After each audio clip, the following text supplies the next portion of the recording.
Latest updates ఎప్పటికప్పుడు పొందడానికి big TV WhatsApp channel follow అవ్వండి. లింక్ డిస్క్రిప్షన్ లో ఉంది. ఏదో పెద్ద అదేదో రూల్ లాగా ఈ దేశానికి ఇస్లాంకే సంబంధం లేదు. ఈ ఊరు మాది, ఈ పొలం మాది, ఈ గుడి మాది, ఏంటి దాని అర్థం? ఆక్రమించడం. కాబట్టి మారాల్సింది ఎవరు? వాళ్ళు మారరు, వాళ్ళు అలాగే ఉంటారు. నువ్వు మారాలి. ఎక్కడ తింటున్నావు, ఎక్కడ కొంటున్నావు, ఎవరితో స్నేహం చేస్తున్నావు. ఇప్పుడు మనం నైవేద్యం పెట్టాలమ్మా. నైవేద్యం పెట్టే ముందు ఏం చేస్తాం? చేత్తో నీళ్ళు తీసుకుంటాం. ఓం అపవిత్రో పవిత్రో వా సర్వావస్థాన్ గతోపి వా స్మరేత్ పుండరీకాక్ష సబాహ్యాభ్యాంతరశుచి సవై పుండరీకాక్ష శ్రీ విష్ణు శ్రీ విష్ణు శ్రీ విష్ణు అని నీళ్ళు చల్లుతాం. నీళ్ళు చల్లి మంత్రం చెప్పి కొన్ని ముద్రలు ఉంటాయి చేతితో.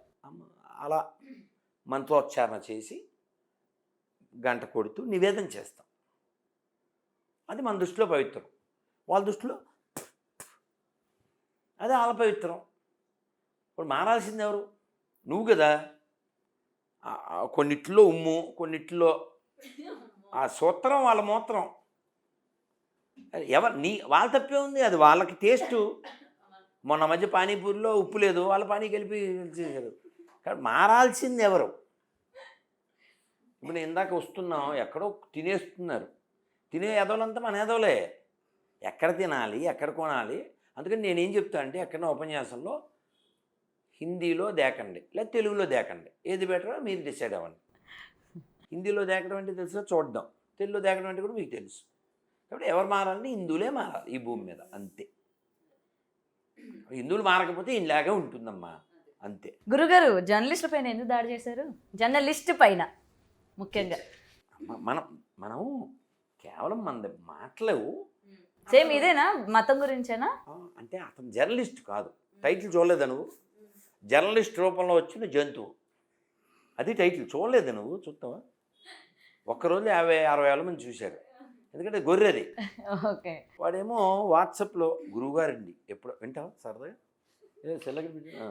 సరదాగా విను. ఏది ఇప్పుడు నేనేమంటా అంటే, నువ్వెవరు, ఏ టీవీ నుంచి వచ్చావు చెప్పావా? ఫోన్లో కూడా చెప్పావుగా. మా అసిస్టెంట్కి ఫోన్ చేసావు, ఎప్పుడు ఇస్తారు ఇంటర్వ్యూ అని అడిగావు. సరే, నాకు కుదరడం లేదు, ఏదో సరే మార్నింగ్ రమ్మన్నాను, మార్నింగ్ కుదరదని మరి సాయంత్రం రమ్మన్నావు, ఏదో మరి టైం కుదరడం లేదు అప్పుడు. కాబట్టి ఇప్పుడు ఎప్పటికప్పుడు ఇస్తాం. ఇంకా రెండో ఫేజ్ లేదు కదమ్మా నీకు. అప్పుడు ఇంటర్వ్యూ ఇచ్చాను, మళ్ళీ ఇప్పుడు ఇంటర్వ్యూ ఇస్తున్నాను. నువ్వు ఒక ఫేజ్తో వచ్చావు. అతను ఎవరో నాకు తెలీదు. ఏం పేరు అంటే, గురుగారు అదేదో ఛానల్లో. సరే, ఏదో ఒక జర్నలిస్ట్ పేరు, సీనియర్ జర్నలిస్టు, ఆయన పెట్టాడు ఛానల్, మీ ఇంటర్వ్యూ కావాలి. సరే కానీ అలాగే నేను మా అసిస్టెంట్ నెంబర్ ఇచ్చాను. సరే మాట్లాడు అన్నా. అతను ఫోన్ మీద ఫోన్ చేయడం, మెసేజ్లు పెట్టడం, ఎప్పుడు వస్తారు అనడం. సరే అన్నాను. కన్ఫ్యూజ్ అయిపోతుంది. చాలా బోల్డ్ గొర్రెలు కదమ్మా. గొర్రె ఇదిగో జర్నలిస్ట్ రూపంలో ఉన్న జంతువు, రైట్, ఇదే టైటిల్. ఇతను చాలా వినయంగా నటిస్తూ మీలాంటి వారితో ఒక ఇంటర్వ్యూ చేయాలి స్వామి అన్నాడు. ఉందా అక్కడ పైన రైట్ అన్నాడు కదా. ఎప్పుడమ్మా అది? నవంబర్ 24. నేను డిసెంబర్ 20 ఎప్పుడో 19 ఇచ్చాను. తర్వాత మళ్ళీ ఇంటర్వ్యూ ఎప్పుడు చేద్దాం అన్నాడు. మా అసిస్టెంట్ నెంబర్ ఇచ్చాను. తర్వాత విజయవాడ వస్తున్నారా గురువు గారు, మీతో ఇంటర్వ్యూ చేయాలి. ఇదిగో ఆమె 19కి మారిందా మళ్ళీ మీ షెడ్యూలు? సరే ఓకేనండి, 19 సాయంత్రం అని పెట్టుకున్నాం.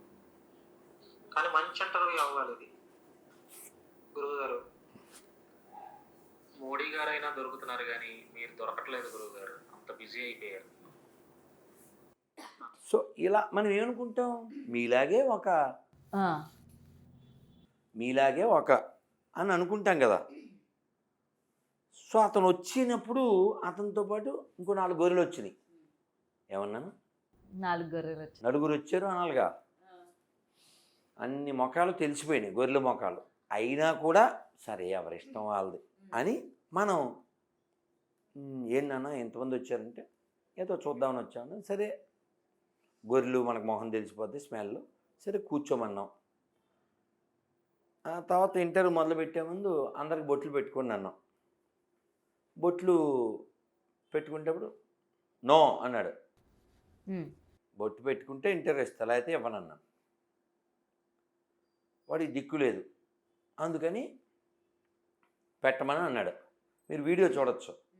పెట్టిన తర్వాత చెయ్యి ఇలా వెళ్ళడం, మళ్ళీ దించేయడం, ఇలా వెళ్ళడం, దించేయడం, ఇలా మొత్తం జరుపుకున్నాడు. ఇది కొన్ని గ్రాములు ఉంటుందమ్మా, ఒక 1/2 గ్రాము, ఒక 1/2 గ్రాము ఉంటుందేమో. దానికి పెట్టుకోవడానికి ఏడ్చాడు. ఇది ఎవరి కొడుకు ఇతను? జాన్విశ్రీ కొడుకు కాదు, వెంకటేశ్వరరావు కొడుకు. వెళ్ళిపోయిన తర్వాత వెళ్ళే ముందు ప్రసాదం ఇచ్చాం. గొర్రె కదా, వాళ్ళు ఒళ్ళే రక్తం ఒకటి పిశాచాలు రక్తం ఒకటి తాగుతారుగా, ప్రసాదం తినరుగా. దాన్ని అక్కడ మెట్ల మీద పడేశాడు. అలా ఎందుకు పడేసామంటే, నేను తిన్నాను లేదు, నేను పడేయలేదు, అది పడిపోయిందన్న. మెట్ల మీద పడితే అలా కూర్చోబెట్టి ఉంటుందా, మెట్లంతా పడాలి. సరే వదిలేద్దాం, మీరు బలవంతంగా బొట్టి ఇచ్చేచ్చారు అన్నాడు. అసలు నిన్ను రమ్మని ఎవడన్నాడు? నువ్వేనా 10 సార్లు ఫోన్ చేసి వచ్చింది? నేను రమ్మని మేము అన్నావా? నువ్వే వచ్చావు, నువ్వు చెప్పాలి. ఏం చెప్పాలి? సార్ గొర్రెని బొట్టెట్టుకోను అని చెప్పాలి. నీకు నిజాయితీ ఉంటే ముందే చెప్పాలి. Sir I'm so and so, మీరు ఇంటర్వ్యూ ఇస్తారా అని. నువ్వు జర్నలిస్ట్ రూపంలో వచ్చి జంతువులాగా తర్వాత వాట్సాప్లో నోటికొచ్చిందంతా వాగేసి కదా. అందుకని ఒక సైడ్ ఉండాలి. ఒకవైపు ఉండి ఇటు ఉంటావా అటు ఉంటావా. మళ్ళీనేమో అంబేద్కర్ వారసుడు. నువ్వు అంబేద్కర్ వారసుడు ఎందుకు అవుతావు? అంబేద్కర్ ఫు అని ఊసాడు ఎడారి మతాల మీద. గొర్రెలు ఎవరో అంబేద్కర్ పేరెత్తడానికి హక్కు లేదు. అంబేద్కర్ వారసుడు అంటే బౌద్ధం ఫాలో అవ్వు, అప్పుడు వింటాం కదా. నువ్వు కులం వాడేసేసుకుని సర్టిఫికెట్లోనేమో హిందూ వాడేసుకుని నీకు అంబేద్కర్ ఎందుకు? నీకు సిగ్గు లేకపోతే సరే. నేను అతను వచ్చిన వెంటనే చెప్పా. ఇప్పుడు మిమ్మల్ని అడుగుతున్నానమ్మా, ఇక్కడ 5-6 ఉన్నారు కదా. Morality is important than religiosity. Are you agree or not? Do you agree? Morality is important than religiosity. Do you agree or not? Telugu చెప్పనా? నీతి నియమములు మతము కంటే ముఖ్యము. ఒప్పుకుంటావా? ఒప్పుకో. మతం అనేది వ్యక్తిగతం. ఆనెస్టీ ద బెస్ట్ పాలసీ కదా. If you don't have honesty, whether you are Muslim or Christian or Hindu, you are waste. స్పష్టంగా ఉండాలి, స్పష్టంగా ఉండాలి. నువ్వేం పెద్ద జర్నలిస్ట్ ముసుగులో వచ్చి అదో జంతువులా బిహేవ్ చేస్తే మరి రియాక్ట్ అవ్వకుండా ఏమవుతావు? ఫోన్ చేస్తున్నాను మీరు ఎత్తట్లేదు అంటారు. ఎందుకు ఎత్తాలి? నువ్వు మనిషి అవ్వాలిగా, నువ్వు క్షమాపణ చెప్పాలిగా, నోటికొచ్చినట్టు వాగేవుగా. నువ్వు మారేవు మనిషి అయ్యేవు అనడానికి నా అసిస్టెంట్ నెంబర్ పెడుతున్నా, అతనితో చెప్పించు అని నెంబర్ పెట్టాను. వాడు జన్మకి మారడం కాబట్టి జన్మకి ఇంక నాతో మాట్లాడే అదృష్టం లేదు వాడికి. ఓకే. కాబట్టి మనకు కావాల్సింది ఏంటి? Humanity, morality. రిలీజియాసిటీ నీ వ్యక్తిగతం కదా. భగవద్గీత మళ్ళీ ఆ రోజు నుంచి ఆయన మీ కాంటాక్ట్లో రాలా? కాదు, వాట్సాప్లోకి వస్తాడు. వాట్సాప్లో ఇవ్వాల్సింది ఇచ్చి తలిపేసేస్తాను. నువ్వు మారిన తర్వాత రా అని చెప్తాను. వాడు మారడుగా. చెప్పారు కదా పాటలో, మారవు మారవు గొర్రెలు ఎన్ని చెప్పినా అవి మారవు. అదనమాట. మారవు ఈ గొర్రెలు ఏ నాటికి. అదనమాట. గురుగారు ఒక్కటే ఫైనల్ క్వశ్చన్ అడుగుతున్నాను మీకు. రీసెంట్గా అల్లు అర్జున్ ఇష్యూ మనం చూస్తూ ఉన్నాం కదా, ఆ కుటుంబానికి సంబంధించి కూడా. అయితే ఇచ్చారా డబ్బులు? ఇవ్వలేదన్నారు. 10 ఇచ్చారు. 10 ఇచ్చారంట, ఇంకొక 15 ఆ టీం వాళ్ళు అరేంజ్ చేసి ఇస్తామని అన్నారట. అయితే ఇలాగ అందరూ కూడా ఇలా సినిమాలకి వెళ్ళడం, ప్రీమియర్ షోలకి వెళ్ళడం, తర్వాత ఆయన అరెస్ట్ చేసిన తర్వాత ఇండస్ట్రీ అంతా అతని గురించి మాట్లాడడం తప్ప వీళ్ళ ఫ్యామిలీ గురించి మాట్లాడుకోవడం, మొత్తం ఈ వ్యవస్థ గురించి ఏం చెప్తారు? బుద్ధి రావాలని చెప్తాం. ఏం చెప్తామమ్మా? ఏ ప్రయారిటీ అనేది ఒకటి ఉంటుంది కదమ్మా. ఇప్పుడు చూడు, మేము పొద్దున్న లేవాలి అని మాకు అటెన్షన్ ఎందుకుంది? ధనుర్మాసం, పొద్దున హారతి, తిరుప్పావై, ఓ లక్ష్యం ఉంది కదా. ఇంత పొద్దున్న లేచి ఈ చలికాలంలో స్నానం చేసి హారతికి వెళ్ళాలి, మాకు లక్ష్యం ఉంది. కానీ ఫ్యాన్స్ అనే వాళ్ళకి కొంచెం ఇంగితం అలాంటివి కూడా ఉండాలి. సినిమా అనేది సరదా. నాట్ ఏ దేశకార్యం కదా. మనకి హీరోలు అంటే నా దృష్టిలో రైతు హీరో, జవాన్ హీరో, సెలవులు లేకుండా పనిచేస్తారే పోలీసులు వాళ్ళు హీరో, నిజాయితీగా పనిచేసే జర్నలిస్టులు, డాక్టర్లు, వీళ్ళు కదా హీరోలు అంటే. అంతేగా దొంగలు నిన్న విన్నాను, ఒక ఆయన చెప్పారు, ముఖ్యమైన ఆయన, ఎర్రచందనం అసలు ఎవరు ఇంట్లో పెట్టుకోకూడదు, చాలా అది మామూలుగా తగలబెట్టదు, అది చాలా ప్రమాదం, దాని ఎఫెక్ట్ చాలా ఉంటుంది అని చెప్పారు. సో అదంతా శేషాచలం అడవుల్లోంచి వస్తుంది, అదంతా స్వామివారికి సంబంధించింది, దాని మీద మనం పిచ్చి వేషాలు వేయకూడదు. అది ఏవో డైలాగులు, అది 7 కొండల్లో ఉన్నా ఎక్కడున్నా తెచ్చి ఇలాంటివి ఏవో మాట్లాడేడాలు ఇవన్నీ, ఇదంతా మన పైత్యాన సమయం. మనం ఎంతమ్మా, మనం లేకముందు తిరుమల ఉంది, మనం వెళ్ళాక తిరుమల ఉంటుంది. కాబట్టి వినయంతో ఉండాలి, వినయంతో ఉండాలి, అది ఎవరైనా. కాబట్టి ఏదో సినిమా వాళ్ళైనా బయట వాళ్ళైనా ఫ్యాన్స్ అయినా విషయంతో వినయంతో ఏదో నేర్చుకోవాలి జీవితంలో. కానీ అక్కడికి వెళ్ళి నేర్చుకునేది ఏముంటుందమ్మా, అంత అడవికి వెళ్ళి నేర్చుకోవడం. నేను అసెంబ్లీలో కూడా బాగా మాట్లాడారు, తెలంగాణ సీఎం చాలా బాగా మాట్లాడారు. నేను విషయం ఏంటంటే ప్రజలు కూడా అవేర్గా ఉండాలి. సినిమా చూడడం అనేది అదేదో అంబులెన్స్లో వెళ్ళాల్సిన పని కాదుగా కదా.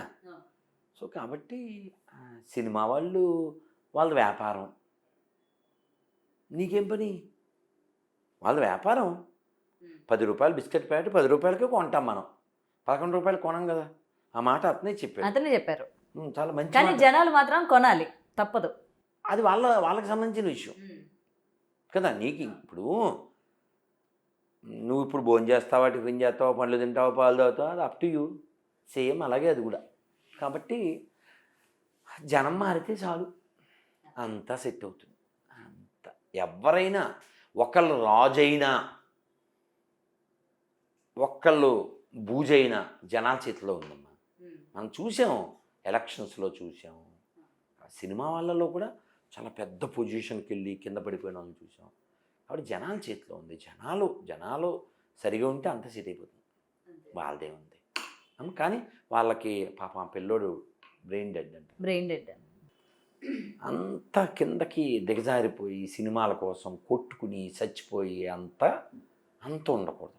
చచ్చిపో, మీ అమ్మ కోసం చచ్చిపో, మీ నాన్న కోసం చచ్చిపో, దేశం కోసం చచ్చిపో, ధర్మం కోసం చచ్చిపో, సినిమా కోసం మాత్రం చచ్చిపోవద్దు, రెచ్చిపోవద్దు. Thank you very much. జై హింద్. For more videos like this, subscribe Big TV channel.